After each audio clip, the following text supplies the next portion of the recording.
Hello everybody, and welcome back to week 6. So happy that you are here, my beautiful friend. I hope that you have been integrating everything that we've been talking about over the past few classes. We're over halfway, well, this will be halfway through now, and you've learned so much. Please go back, please review. Please review the content that we're teaching at the beginning of class and seeing how you can implement it into your life. Please review the actual videos for different movements or things that come up during the class. Please use the meditations as you feel prompted to. Please show up in the Dansa Academy. Most of you are members of Dansa Academy, and if you're not, please message me or email me and let's see how we can make that happen for you, because that is where we have our bi-monthly calls. That's where you have access to Q&As whenever you need and want, and getting support from me and my team as well as from each other to figure out how to implement and use this information and these experiences that you're having in your life every day, because that's how you change your life. It's by small and simple things happening consistently over time that you create those big results and big changes. God has been showing me this over and over in my life lately. I'm Sagittarius. I'm a Capricorn sun, but then I'm Sagittarius moon and ascendant. Capricorn is like that steadily climb up the mountain, and Sagittarius is like, oh, and let's it all happen tomorrow. Can we just like bring all this in and make it happen now? And that's what I wanted all my life, is some big like boom event, like some big like drop of $100,000 into my bank account all at once, or boom, and I'm transformed and transfigured and all these things. And God has been showing me over and over and over, yes, you're going to receive all that you want and more. And sometimes it does happen in these big, crazy, amazing, miraculous ways. But most of the time, for most of us, the best way for what we want to come about is by it happening gradually and consistently over time. So please don't get frustrated, don't get overwhelmed if it doesn't seem like, if it feels like nothing is working, or if it feels like you're doing all the work but nothing is happening. Please trust it, and please ask God, ask your higher power to show you where it is making those changes, those big changes coming through these small and simple things that you're implementing over time. So that's a beautiful lead into what I want to talk with you about today, which is the power of your words and sound healing and frequency.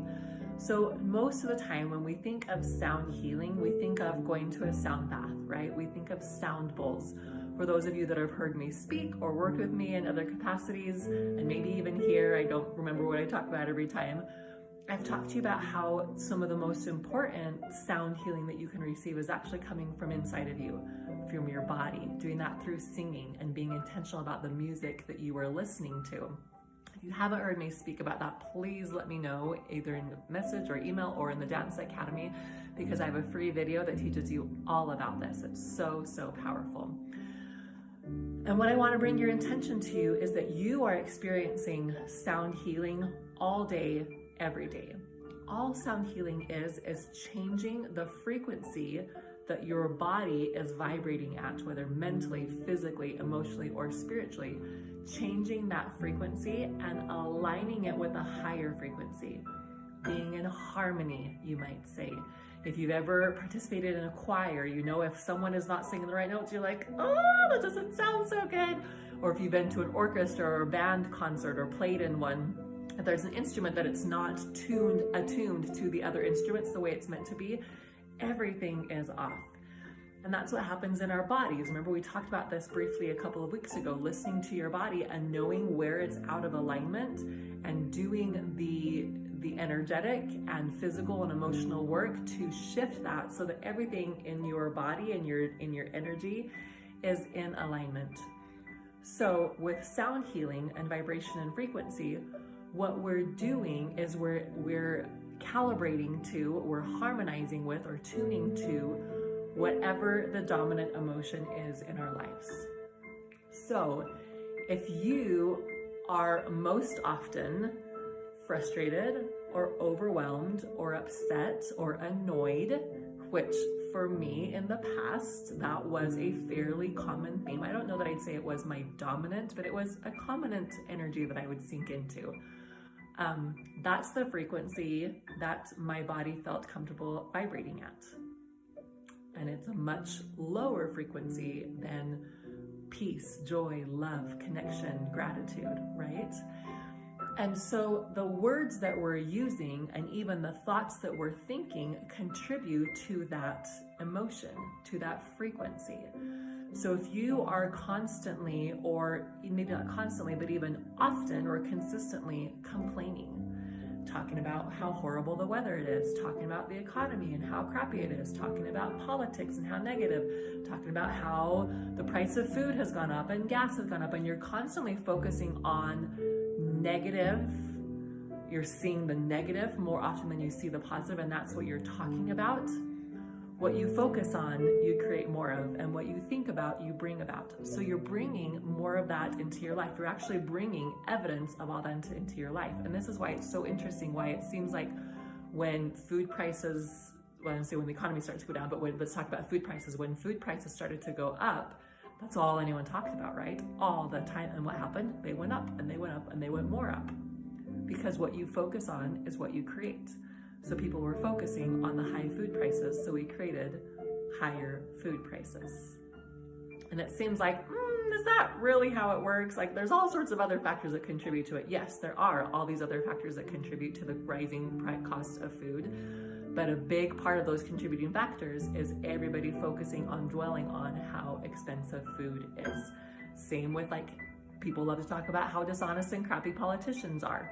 What do we get more of? People love to talk about how expensive gas is. What happens more often? The price of gas goes up. Whatever you're focusing on, you create more of. And it doesn't necessarily mean that if I don't think about or talk about how expensive food is, then like food prices are just gonna drop. I'm just one person in a world of billions and a country of, I don't know, millions or billions. But each one of us plays a role in that. For me, I don't really focus on how much food costs. I might notice like, wow, last week or last month, that 5 dozen thing of eggs that we generally buy cost me $5. This week it cost 15. Wow, that price definitely went up. And then I just go, all right, well, is it still worth it to buy the eggs at $15? Or maybe I'll just buy a 1 dozen thing and just go for that if I don't want to spend $15 on eggs. Right? It's not focusing on what you can't control and just being like, all right, well, I'm just grateful that I have what I need and that God is my source and he always provides what I need when I need it. End of story. If I don't have $15 for eggs that week, apparently I didn't need 5 dozen eggs. Maybe I just needed 1 dozen and that did me fine. And then I'll buy more when I need more. But it's having this, cultivating this mindset, this growth mindset or a positive mindset, and drawing your attention to what is happening and what you are grateful for. One of my favorite thoughts is I always have enough, more than enough, for the things that I need and the things that I want. I always have more than enough money for the things that I need and the things that I want because God is my source, God is my protector and my provider, and he has asked that when I ask, or he has told me that when I ask, I will receive. End of story. So again, going back to, if I don't have the money, because sometimes our logical brain thinks, no, I really do. So I'm using money as an example because it's an easy way to understand it. Please ask more questions in the Dancing group, in the Academy group. For example, say you have a credit card bill that's due or any other bill, right? And you don't have the money in your account to cover it. Now that credit card company says it's due right now. This is when it's due. God says, apparently it's not. If the money is not there for it, must not be due right now. because God always provides what I need when I need it. So if it's not there, apparently I don't need to pay for it right now. And we've had that happen to us in the past where I'm like, oh no, our bill is due for our car payment or this. And I'm like, oh no, we didn't have the money to cover it. And I was like, oh no, what's gonna happen if we didn't make the payment? Da, da, da, da. And I called the company and said, what happens if we can't make our payment this month? And they said, you'll be charged a $25 service fee. And I was like, okay, what else? And they were like, that's it. And I was like, that's it? I was freaking out. I'm worried about not making this payment.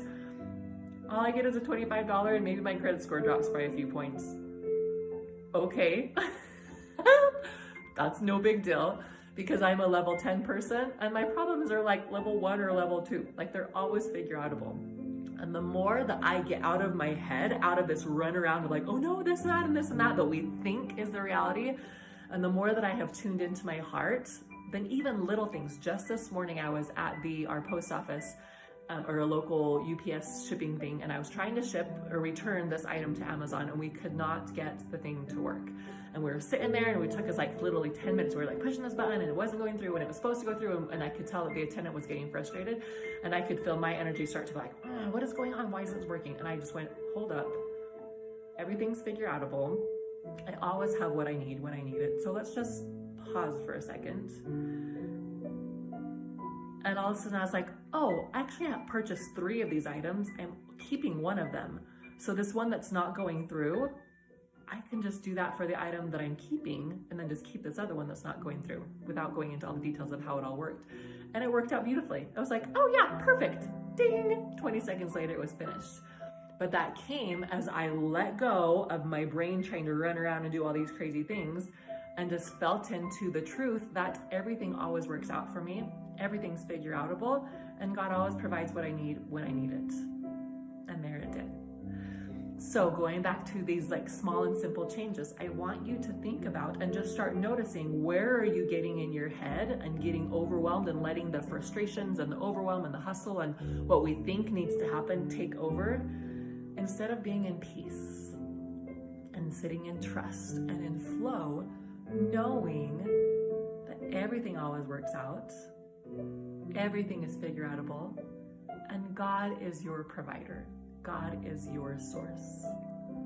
And when you feel into that and sink into that truth, then you're open to doing things in God's ways, and God's ways are magic and miracles. That is why I use that phrase over and over and over, because I choose to have my ways be God's ways. And God's ways are finding money for a bill inside the mouth of a fish. God's ways are bringing the dead back to life and healing the blind. God's ways are changing hearts. God's ways are full of peace and love. And this can be your ways too. It doesn't happen overnight. It happens by consistently reminding yourself, doing the somatic work like we do here in Danza, to bring it into your body and bring your heart and your mind into connection and flow with each other. One more awareness on this topic that I want you to bring to your mind is, like we talked about a minute ago, the focus on your words and how you are using words in your life.